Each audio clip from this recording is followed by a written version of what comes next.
Eh bien, bonsoir à ce dernier conseil municipal donc, de l'année, du 18 décembre 2024. Je vais d'abord donc désigner un secrétaire de séance, Naïs, qui me regarde. Au mauvais moment. Merci, au mauvais moment. Et l'appel des membres, présent et remise des pouvoirs. Donc, Cherpin Ludovic, présent. Monsieur Fillon André. Présent. Monsieur Marchand Éric. Présent. Monsieur Demurger Frédéric. Présent. Madame Dehoul Anaïs. Présente. Madame Béiron Isabelle. Présente. Qui a donc le pouvoir de Lydia Alonso. Je croyais que j'avais rangé. Voilà. Madame Rimbaud Anne. Présente. Pouvoir de Zoé Plichon.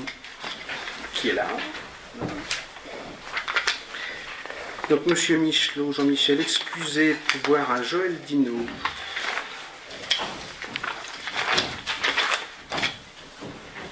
Et voilà. Madame Bernard Nathalie. Présente. Monsieur Adjab Mohamed, donc excusez, pouvoir que j'ai eu tout à l'heure de Malik Matal.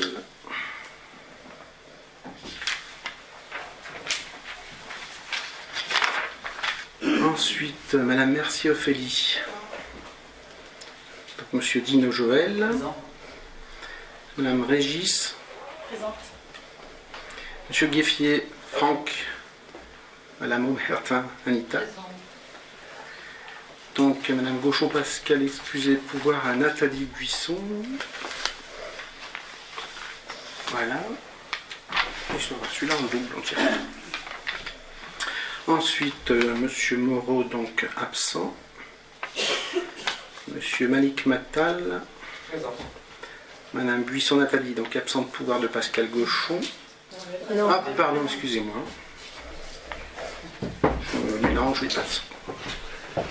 T'es arrivé maintenant là. Madame Alonso, Lydia, donc absente. Madame Plichon, absente. Et Monsieur Garavel, que j'ai vu.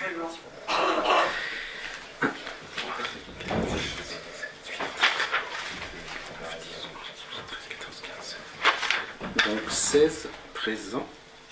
Nous avons quorum. Et vous pourrez signer.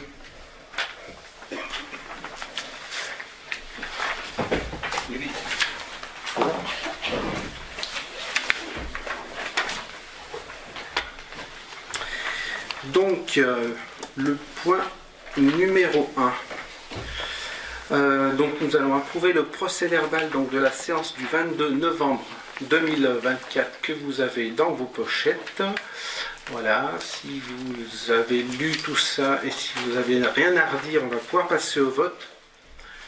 C'est tout bon, qui est contre, qui s'abstient. Merci. On va signer tout de suite donc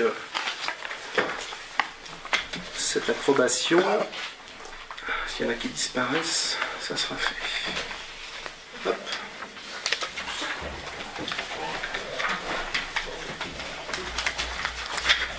Donc unanimité. Merci. Donc le point numéro 2, Éric Marchand. Il s'agit d'une décision modificative du budget annexe lotissement les pierres plantées. Ce lotissement pour lequel j'ai beaucoup de choses à vendre, mais pas ce soir. Budget annexe lotissement pierres plantées Haut de Montfillon, exercice 2024. Conformément à la législation en vigueur, les prévisions inscrites au budget primitif de l'année peuvent être modifiées au cours de l'exercice par l'Assemblée. Il s'agit donc aujourd'hui d'une modification nécessaire pour le passage des écritures de stock de fin d'année. Donc il est donc proposé de modifier le budget annexe comme suit. Au chapitre 042, il s'agit juste d'un transfert, d'une variation de stock, puisqu'on a fait des ventes d'un terrain. Donc au chapitre 042, on aura une recette de 1052 €. Et évidemment, au chapitre numéro 70, cette vente-là sera donc défalquée de moins 1052 euros. Et en investissement, la même somme va réapparaître au chapitre 040, donc en charge à caractère général. On a donc une dépense de 1052 euros, pardon.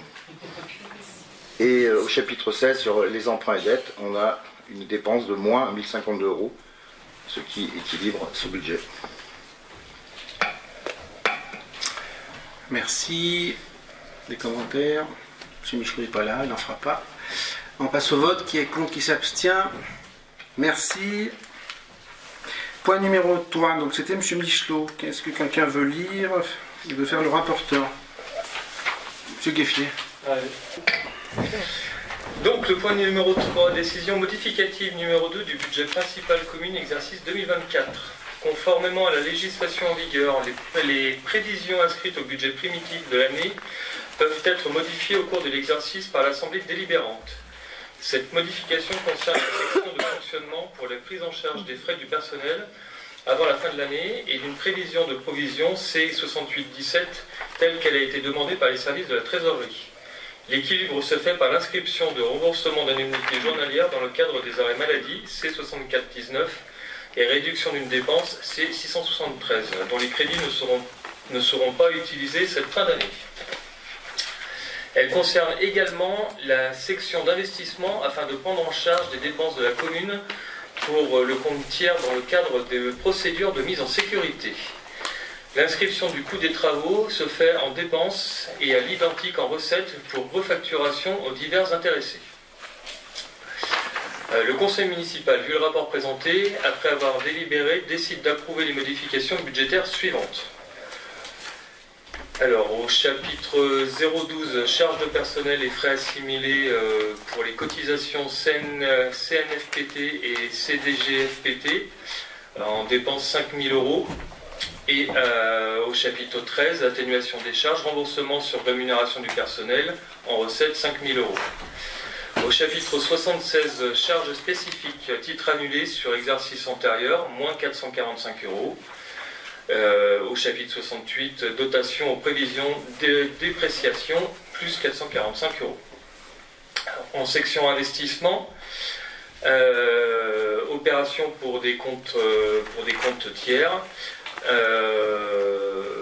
une somme de 4 560 euros en dépenses pour une procédure de mise en sécurité d'un bâtiment, avec une recette équivalente.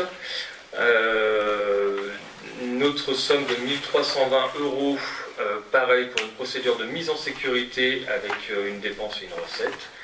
Et rue du Château, la même situation pour la procédure de mise en sécurité pour une somme de 1680 euros en dépenses et en recettes. Merci, donc beaucoup de mouvements comptants dans cette fin d'année qu'il fallait qu'on passe. C'est pour ça qu'on a fait un nouveau conseil municipal. Donc qui est pour, qui est contre? Alors qui est contre, qui s'abstient plutôt? Merci.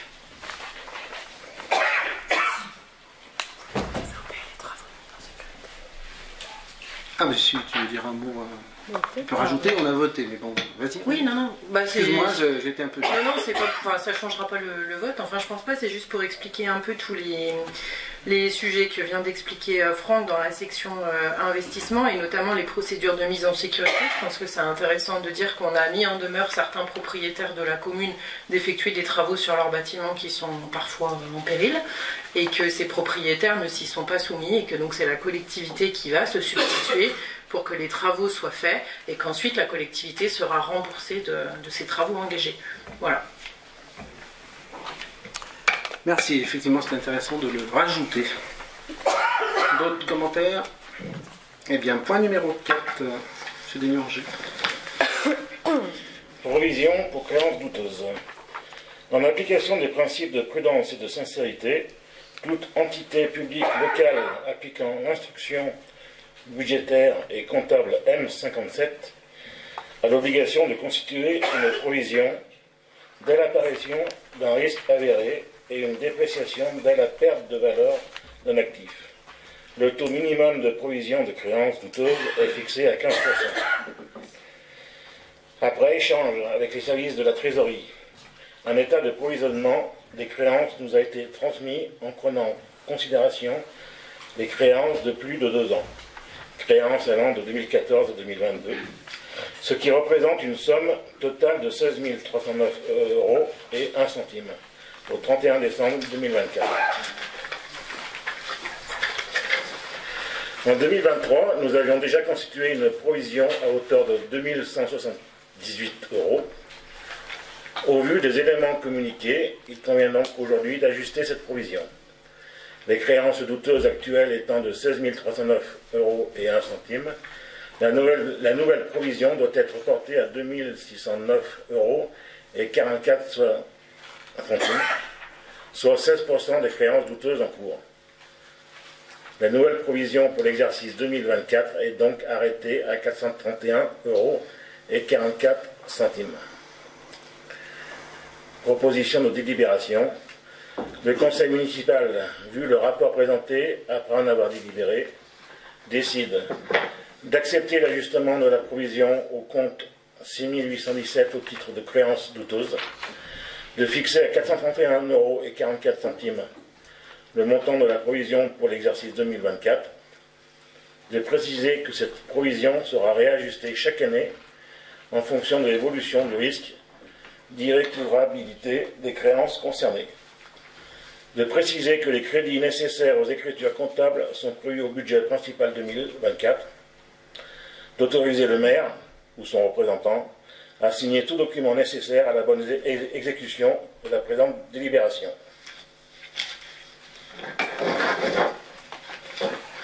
Ton micro. T'as fini? C'est bon?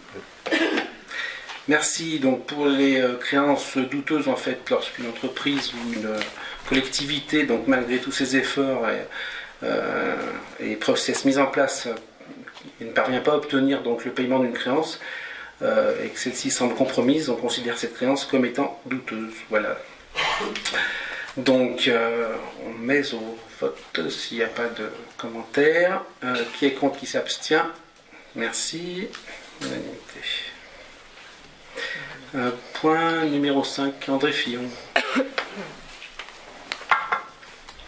Alors, plan pluriannuel d'investissement. Modification des crédits de paiement affectés aux autorisations de programme. Suite à l'approbation du plan pluriannuel d'investissement, il est proposé d'actualiser les crédits de paiement de l'autorisation de programme en cours en fonction de la réalisation de l'exercice. Un virement de crédit pour cette autorisation de programme a été réalisé par décision du maire en date du 29 novembre dernier afin d'ajuster les crédits nécessaires à la prise en charge des factures de fin d'année. En fait, on reporte donc sur la 3e tranche du centre socio-culturel. Il restait 1 20 404 € 43 centimes à payer. Ça, c'est le montant de la tranche totale. Avec ce qui a été payé en 2023 et 2024, on reporte sur 2025 la somme restante de 33 000 €. Voilà. Merci. Merci. Donc on passe au vote. Qui est contre, qui s'abstient? Merci. Est-ce que quelqu'un veut lire le rapport numéro 6 et résumer un peu le point? Malik? Alors, ouverture de crédit, exercice 2025. Afin d'assurer la continuité du service public sur la période du janvier au 15 avril 2025, préalable au vote du budget primitif, il est nécessaire de procéder à certaines ouvertures de crédit sur la section d'investissement du budget 2024, tel que le permet l'article L 1612-1 du Code général des collectivités territoriales. L'exécutif de la collectivité territoriale peut en effet, sur autorisation de l'organe délibérant, engager, liquider et mandater les dépenses d'investissement dans la limite du quart des crédits ouverts au budget de l'exercice précédent, budget prévisionnel et décision modificative, non compris les crédits afférents au remboursement en capital de la dette. Ainsi, il est proposé à l'Assemblée d'autoriser Monsieur le maire, dès le 1er janvier 2025 et jusqu'au vote du prochain budget, à engager, liquider et mandater les dépenses d'investissement dans la limite du quart des crédits ouverts au budget principal 2024, non compris les crédits afférents au remboursement de la dette, selon la répartition suivante. Alors, le conseil municipal, donc, vu le rapport présenté, est invité à délibérer et décide d'autoriser Monsieur le maire à engager, liquider et mandater les dépenses d'investissement dans la limite du quart des crédits ouverts au budget 2024, selon la répartition ci-dessous. Est-ce que je dois tout dire? Juste les deux premiers chiffres, c'est-à-dire ce qu'on peut engager sur 2025 par rapport au crédit de 2024. D'accord. Donc, par exemple, en numéro 101, bâtiment administratif... Non, juste, excuse-moi. Opération cours routière. Crédit ouvert en 2024, Ah, 2 ok, d'accord. 137 000, est-ce qu'on peut dépenser Crédit ouvert en 2024, 2 137 716,47 €. Dépenses en 2025 maximale autorisée, 534 429,12 €. Voilà, l'écart des crédits ouverts. C'est le cas. Parce que si on dit tout le tableau, ça va être difficile. On va avoir soif. Voilà. C'est bon? Pas de commentaires? On passe au vote. Qui est contre, qui s'abstient? Merci. Merci d'avoir lu le rapport. Eh bien, point numéro 7. Alors, il s'agit des aides à l'habitat. La Convention ANA relative à l'amélioration de l'habitat dans le cadre du projet Centre-Bourg fixe notamment les modalités de la participation communale pour les travaux de ravalement de façade, de rénovation énergétique et de mise en accessibilité. Le conseil municipal est régulièrement invité à délibérer afin d'approuver les dossiers de demande de subvention instruits par les services de l'accord pour l'attribution des aides de la commune de Thizy-les-Bourgs. Alors, il est proposé de valider les attributions des aides de la commune telles que précisées dans les deux tableaux ci-dessous. Il s'agit de deux dossiers. Un dossier concernant l'autonomie, donc la mise en accessibilité des logements. La part de la commune sera de 233,50 centimes. Et sur un dossier ravalement de façade, l'aide de la commune sera de 1 577,16 €. Voilà. Merci. Bien, comme d'habitude. Qui est contre, qui s'abstient? Merci.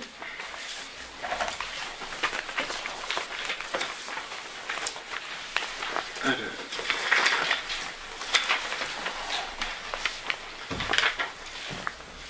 Eh bien, point numéro 8, Anne Rimbaud. Il s'agit de se mettre en conformité avec la loi et globalement d'attribuer 7 € par mois et par agent pour les garanties de prévoyance telles que prévues par la loi. Je n'entrerai pas dans le détail du rapport que nous avons déjà tous lu.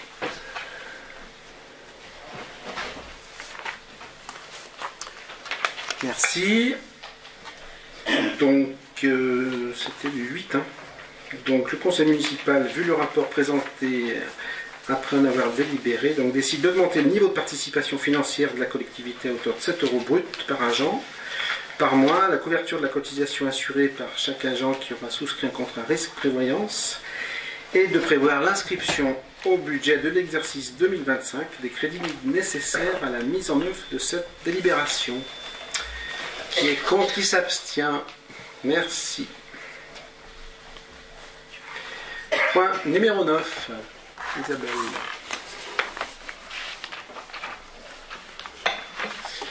Alors, il s'agit du marché des assurances, un avenant, des avenants. Les collectivités territoriales en France rencontrent actuellement des difficultés croissantes pour s'assurer, en grande partie à cause de l'augmentation des risques climatiques et des événements sociaux récents, ce qui a conduit à une hausse des coûts du contrat d'assurance et des franchises. Les assureurs ont durci leurs conditions contractuelles et les collectivités doivent donc faire face à des coûts accrus et à une couverture d'assurance réduite, ce qui pose un défi financier majeur. La commune de Thizy-les-Bourgs n'a pas échappé à cette dégradation générale et n'a pas d'autre choix que d'accepter les nouvelles conditions imposées dans le cadre de son marché relatif aux assurances. La commission d'appel d'offres réunie le 4 décembre a donc approuvé à l'unanimité de ses membres présents les différents avenants fixant les nouvelles conditions financières. Proposition de délibération. Le conseil municipal prend acte des évolutions tarifaires et décide d'approuver les avenants en plus-value pour les lots 1, 2 et 4, tels décrits ci-dessous, d'autoriser Monsieur le maire à signer les avenants en question et tout autre document se rapportant à ce dossier, décide également que les crédits nécessaires seront prévus au budget primitif 2025. Est-ce que je lis les différents lots? Oui, oui. Résume alors, la phrase. Le lot numéro 1, dommage aux biens, c'était une majoration de la cotisation d'assurance de 30%. Donc le taux 2025 sera de 0,7858 TTC par mètre carré.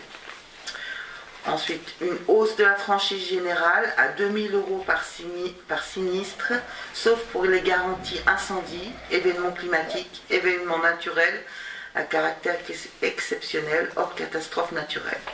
Catastrophes naturelles, émeutes, vandalisme et mouvements populaires pour lesquels la franchise est portée à 7000 €. Ensuite, mise en place d'une clause d'indemnisation en cas de choc de véhicules terrestres à moteur avec un tiers identifié en valeur réelle. Lot numéro 2, responsabilité civile, majoration de la cotisation d'assurance de 50%, évolution de la franchise portée à 500 €. Le lot numéro 4, flotte automobile, la majoration de la cotisation d'assurance de 40%, une application d'une franchise de 500 € pour les garanties incendie, vol, événements climatiques, dommages par vandalisme, dommages tout accident, et une franchise de 200 € pour la garantie bris-de-glace. Merci. Comme vous le constatez, les assurances augmentent. Ça va bientôt devenir un luxe de s'assurer. Bon, malgré tout, cette année, on s'est beaucoup servi de notre assurance suite au vol des camions au CTM. Donc voilà, ils ont répondu présent rapidement. Mais c'est un prix. Voilà, donc on va peut-être travailler dans les mois à venir pour voir comment faire baisser ces assurances. Les assurances augmentent, les charges augmentent, les subventions baissent. Voilà, ça devient difficile, malgré tout. Et un petit commentaire par Malik en plus. Une question, est-ce qu'une mise en concurrence ça aurait du sens au moment de l'augmentation d'État? Alors, oui, le risque, c'est qu'aucune des assurances avec lesquelles on pourrait mettre en concurrence ne réponde positivement à ce marché. Le risque, ce serait de ne plus être assuré. Et on n'a pas voulu prendre ce risque. Donc on a continué en acceptant ces augmentations de franchise et de prix de l'assurance. Mais bon, on va se repencher dessus sérieusement. Autre chose. On passe au vote. Qui est contre? Qui s'abstient? Merci. Donc le point numéro 10 que je vais rapporter, qui est donc une information concernant les décisions du maire que je lis en fin de conseil, suivant l'article L2122-22 du CGCT. Donc cet article du Code général permet au conseil municipal de déléguer certaines de ses compétences au maire. Cependant, il existe une obligation de communication des décisions prises par le maire dans ce cadre. Voici les points clés concernant cette obligation. Communication au conseil municipal. Le maire doit rendre compte au conseil municipal des décisions prises en vertu des délégations de ce fameux article. Cette communication doit être faite à chaque réunion obligatoire du conseil municipal. Les conditions d'exécution, les décisions prises par le maire en vertu de ces délégations sont soumises aux mêmes règles que celles applicables aux délibérations du conseil municipal portant sur les mêmes objets. Elles deviennent exécutoires après leur publication et leur transmission aux représentants de l'État dans le département. Des sanctions en cas de non-communication. Si le maire omet de rendre compte de ses décisions, la juridiction administrative peut être amenée à sanctionner cette omission et à délivrer une injonction au maire de rendre compte au conseil municipal dans un délai prescrit. Ces obligations visent à garantir la transparence et le contrôle des décisions prises par le maire dans le cadre des délégations accordées par le conseil municipal. Donc vous trouverez dans vos pochettes en pièce jointe du présent rapport la présentation des décisions qui ont été prises sur la base de ces délégations depuis la dernière communication effectuée le 20 septembre 2024. Voilà. Donc, dans l'ordre du jour, il y avait le point numéro 11 qui est un ordre du jour complémentaire qui va nous être apporté par Isabelle Bayron. Alors, pour mémoire, la commune avait souhaité mettre en place à compter du 1er janvier 2025 une tarification modulable pour la restauration scolaire. Cette approche vise à garantir que chaque enfant, quelle que soit sa situation familiale, puisse bénéficier d'un accès équitable à une alimentation saine et équilibrée au sein de l'école.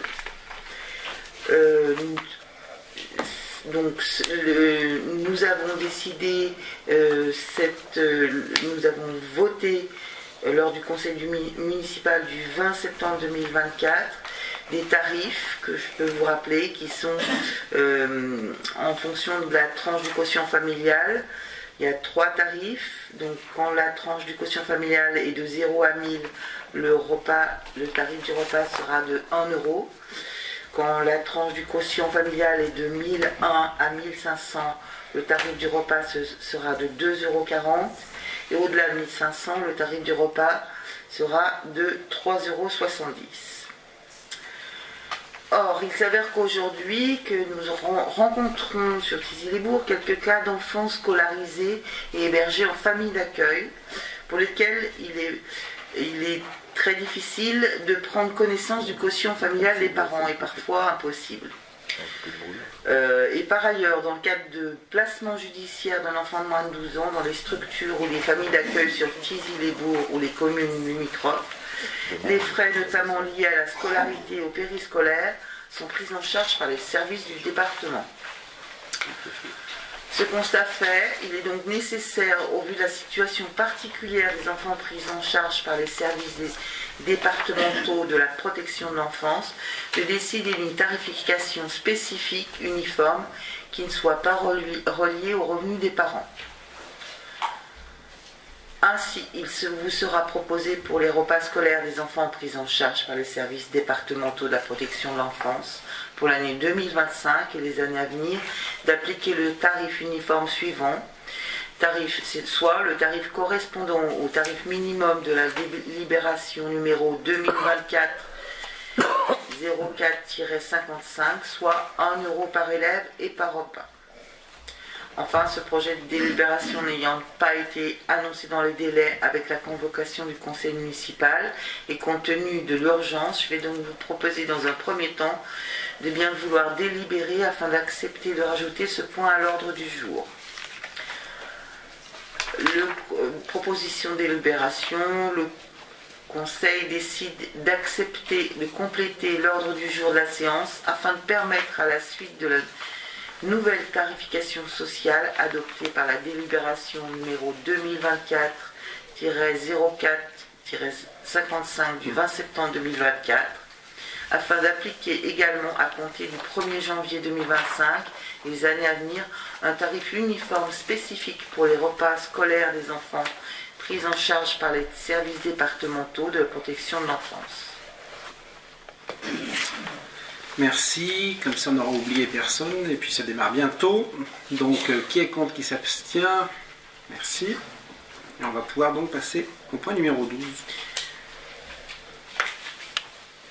Alors, donc, nous allons délibérer maintenant afin d'adopter à compter du 1er janvier 2025 et pour les années qui suivent, en complément et par dérogation de la nouvelle tarification sociale adoptée par la délibération numéro 2024 04-55 du 20 septembre 2024, une tarification spécifique pour les repas scolaires des enfants pris en charge par les services départementaux de la protection de l'enfance Et nous proposons de délibérer pour décider d'adopter à compter du 1er janvier 2025 et pour les années qui suivent, en complément et par dérogation, une nouvelle tarification sociale et par dérogation de la nouvelle tarification sociale adoptée par la délibération numéro 2024 du 20 septembre 2024, une tarification spécifique pour les repas scolaires des enfants pris en charge par les services départementaux de protection de l'enfance comme suit. Tarif correspondant au tarif minimum de la délibération numéro 2024-04-55, soit 1 € par élève et par repas. Merci. Est-ce que quelqu'un veut rajouter sur donc, la cantine à 1 € qui démarre au 1er janvier, qui a nécessité quand même beaucoup de travail des élus, des agents pour se former sur une tablette, un site à créer, des courriers à faire aux parents? Donc, la cantine à 1 €, je complétera peut-être Anne, c'était un projet porté par l'équipe depuis le départ. Donc, on est assez fiers de pouvoir proposer ça aux parents et à tout le monde des repas qui vont coûter pour 80% de la population qui leur coûteront moins cher. Et pour les autres, le même prix qu'actuellement. Et parallèlement à cette tarification dite sociale, on a mis en place un logiciel qui va permettre aux parents d'accéder aux inscriptions pour le périscolaire via un ordinateur ou un smartphone, via un portail famille. Voilà, ce sera bien plus efficace pour eux et pour nous. Voilà, il faudra que les parents prennent bien le soin de remplir. Voilà. Et de s'enregistrer sur ce logiciel. Mais ce sera, une fois le pli pris, bien mieux pour tout le monde. Plus d'efficacité. Comment? Merci. On passe au vote, à moins qu'il y ait une autre... Je dois juste compléter pour dire notre fierté, encore une fois, pour avoir mis en place cette tarification avec la cantine à 1 €. On sera la première collectivité de l'accord à avoir mis en place ce dispositif. Voilà. Qui est un dispositif d'État et qui ne coûte rien de plus à la commune. Merci. Alors, apparemment, il y en a qui ont été sur le site, il y a une prise en main à faire, mais après, voilà, c'est comme tout nouveau. Après, la commune a mis en place une aide, c'est-à-dire que pour l'instant il y a un agent communal qui se déplace sur les écoles pour aider les parents qui sont en difficulté par rapport à l'inscription à ce portail.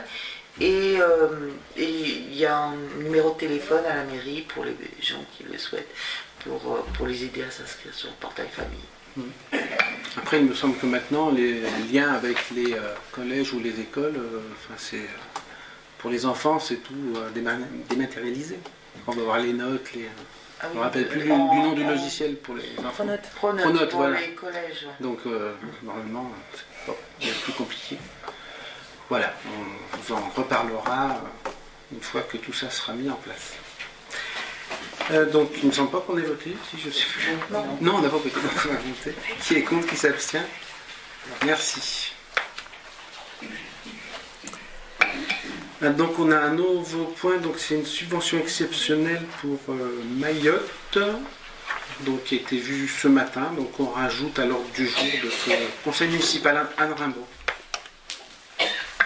Donc nous avons décidé, vu le code général des collectivités territoriales et notamment l'article 1111-1 du Code général des collectivités territoriales, vu l'urgence de la situation et face au passage du cyclone qui a dévasté l'île de Mayotte, l'Association des maires de France a appelé les communes à participer à la solidarité nationale pour soutenir la population de Mayotte, ses communes et ses élus. Sensible aux drames humains et aux dégâts matériels de cette catastrophe d'une ampleur sans précédent, la commune de Thizy-les-Bourgs tient à apporter son soutien et à manifester sa solidarité à la population de Mayotte.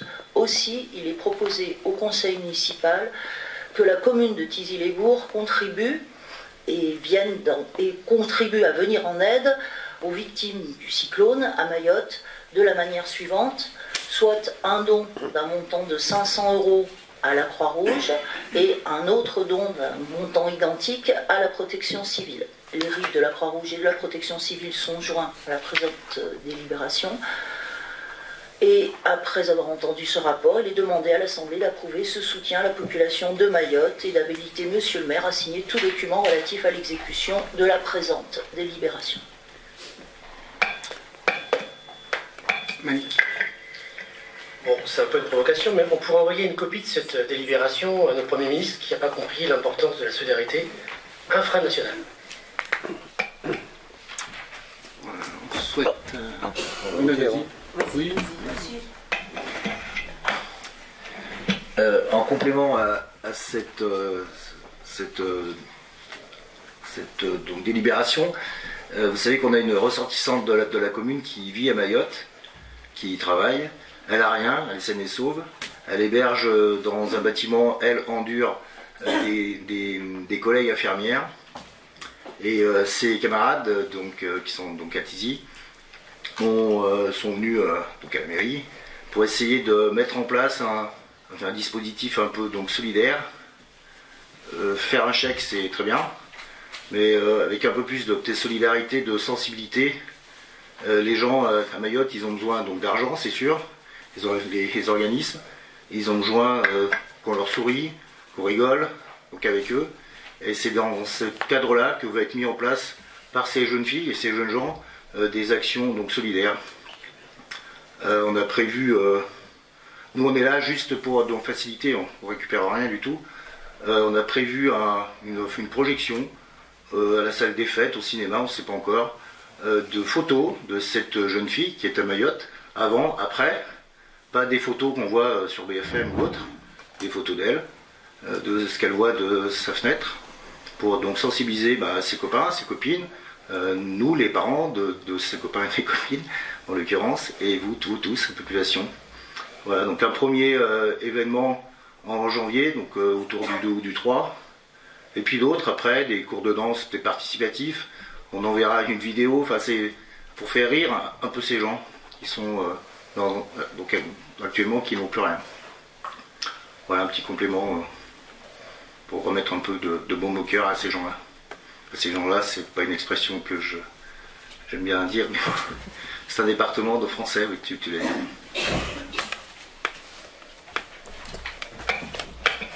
Merci. Donc pour ce rapport, il y aura 2 votes. Donc un pour mettre donc, ce rapport non prévu à l'ordre du jour et un pour le vote de la subvention. Donc on va commencer par mettre donc, ce rapport non prévu à l'ordre du jour. Qui est contre, qui s'abstient. Merci. Peut-être qu'on peut voter pour. Et donc on me souffle à l'oreille qu'on va voter autrement. Et donc un pour le vote de la subvention, donc de 2 fois 500 €. Qui est pour? Qui s'abstient? Qui est contre? Ok, à l'unanimité. Merci et merci pour eux.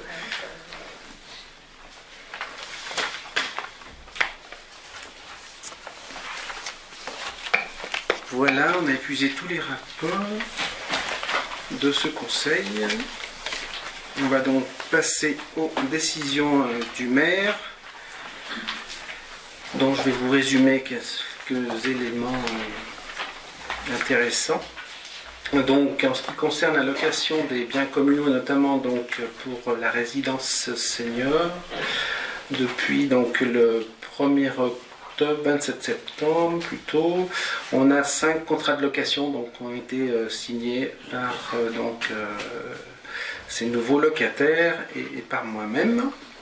Donc la résidence, qui on a déjà parlé je crois au dernier conseil, qui est presque pleine, on garde 2 appartements sous le coude pour des professionnels de santé. Voilà, si des gens veulent rajouter quelque chose, sinon je poursuis. Location de biens, donc convention de mise à disposition de locaux au sein de la mairie annexe de Bourg-de-Thizy pour des permanences France Travail. Donc convention à compter du 1er septembre 2024 pour une durée d'1 an renouvelable 2 fois.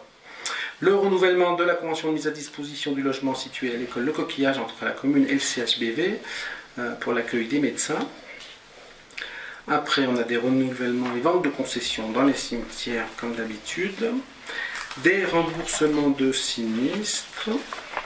Dégâts des eaux, maison médicale, 3 494 €. Ensuite, en ce qui concerne des devis passés en commande, quelque chose qui va faire plaisir à M. Dino. Donc la réhabilitation d'une route, le chemin de Fournel à Bourg-de-Thizy pour 16 751 €. On mettra bientôt d'autres routes aussi au budget. Énormément de routes ont besoin d'être faites. Voilà, je ne sais pas si c'est une priorité, mais enfin quand on roule dessus, à chaque fois on se le dit, qu'il faudrait certaines les refaire urgemment.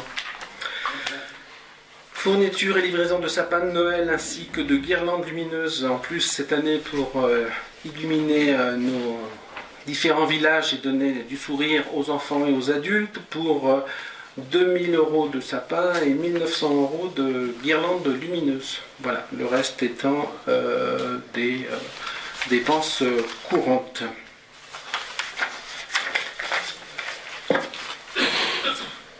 Quelques avenants en ce qui concerne l'ancienne école, donc Jeanne d'Arc, pour l'entreprise Girardet avec un avenant à moins 3300 €.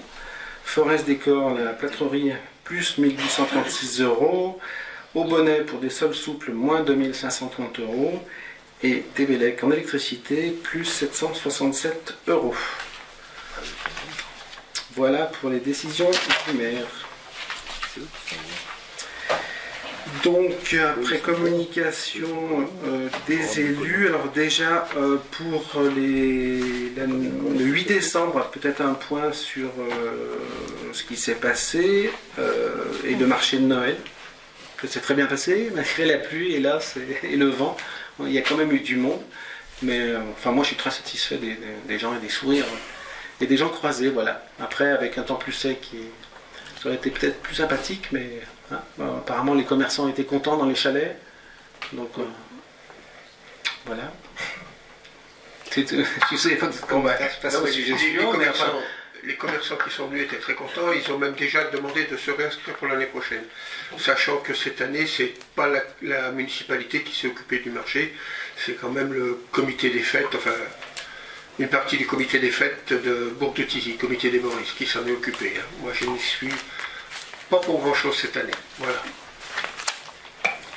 On remontera sans doute à Thizy l'année prochaine, enfin, on fera le point avec les commerçants. Alors, là, il s'agit du 8, donc on parlait du marché de Noël, mais là on parlait du 8 décembre, donc le 8 décembre qui effectivement est porté par l'association des commerçants, l'association Bouti, qui avait décidé cette année de le porter à Bourg-de-Thizy, puisqu'ils ont des adhérents à Bourg-de-Thizy. Ils sont aussi ravis de la manière dont ça s'est passé, et oui, comme ils veulent alterner l'année prochaine, vraisemblablement, ça se refera à Thizy. Léger retour sur l'inauguration du centre socio-culturel, voilà, qui s'est très bien passé. Le sous-préfet remercie l'ensemble de la population, les agents et les élus pour voilà, tout ce qu'on leur a présenté, tout ce qu'on lui a présenté. Donc il a trouvé que il y avait une bonne équipe et tout ce lien entre les différentes municipalités ont fait que voilà, ce projet est abouti et aujourd'hui les associations sont très heureuses dans des conditions de travail assez exceptionnel, dans un bâtiment exceptionnel, avec une chapelle exceptionnelle. Enfin, un lieu tout bonnement assez formidable, quoi. Je peux pas dire exceptionnel. Voilà, d'autres commentaires? Pendant qu'on est sur l'exceptionnel, je crois que on a dit que sur l'accord, on était la seule commune à faire cette cantine à 1 €. Sur l'accord, on est la seule commune à avoir des projections sur les façades avec un système de mapping. Et on a la chance d'avoir une association qui produit ce type de contenu et qui est hébergée justement dans le centre socio-culturel. Oui, je voulais... alors, l'association s'appelle Mosquito Masala, pour la citer, qui effectivement a fait un super travail, comme l'année dernière, sur la projection. Je voulais juste faire un petit clin d'œil à la Croix-Rouge qui a su mettre en valeur, s'il y avait besoin, parce que les locaux sont déjà superbes, mais qui a su mettre en valeur leurs locaux avec vraiment une condition d'accueil des ayants droit qui est vraiment très sympathique. On a vraiment l'impression de rentrer dans un commerce et pour les gens qui ont besoin d'avoir à s'habiller ou à s'équiper via la Croix-Rouge, c'est vraiment positif. Tout à fait. Alors attention, hein, il faut peut-être pas donner l'impression que cette boutique est réservée aux ayants droit, hein, que ce soit bien clair que cette boutique est ouverte à tout le monde et que l'objet est de financer justement des actions en faveur des plus démunis. Dans la série, on a la seule commune A. On est la seule commune à monter une ressourcerie sur le territoire de la Corre. Et il y a quelques représentantes qui sont dans la salle et qui ont beaucoup travaillé pour monter cette ressourcerie, qui verra le jour officiellement fin 2025, octobre je crois. Voilà. Oui, quand on veut faire les choses bien, ça prend du temps. Et en tout cas, vous y êtes et je le vois, je le sais et je l'entends. Donc, vous avez tout mon soutien, ainsi que celui des élus qui suivent aussi, forcément. C'est un projet un peu mixte, ensemble, et pour aboutir le plus rapidement possible. On en reparlera sans doute donc aux vœux du maire qui seront, vous pouvez déjà le noter, le vendredi 24 janvier, vers 19h. On confirmera le lieu, 19h30, comme ça vous ne serez pas en retard, le lieu et l'horaire. Donc on pourra parler donc, des projets 2025 et puis des projets sur les 5-6 ans à venir. Notamment les travaux qui vont être lancés l'année prochaine pour les rénovations de toiture de l'OCM et de l'école Le Coquillage. Voilà, c'est acté parce que c'est plus qu'urgent. Donc ces travaux vont être faits. Voilà, est-ce qu'il y a d'autres communications, d'autres informations qui pourraient vous venir, des dates? Bon, juste une phrase pour compléter ce qui a été dit, c'est que c'est la première année complète de notre mandat. Et si on fait le bilan, ça témoigne bien qu'on a beaucoup de projets qui ont été énumérés, tissu du ciel, la ressourcerie, la cantine à 1 euro, engagés ou réalisés. Et ça traduit bien le dynamisme de l'équipe municipale. Je ne crois pas avoir vu une année aussi riche dans les mandats précédents. En tout cas, c'est une année très très riche en termes de nouveaux projets. Et ça crée une vraie dynamique et les habitants, les citoyens nous le disent. Donc c'est bien de le dire aussi après avoir délibéré et pointé quelques projets. Merci. Autre chose? Bon.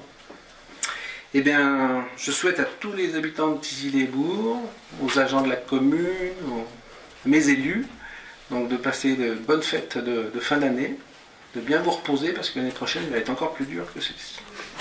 Comme ça, vous êtes prévenus. Donc, revenez tous en forme.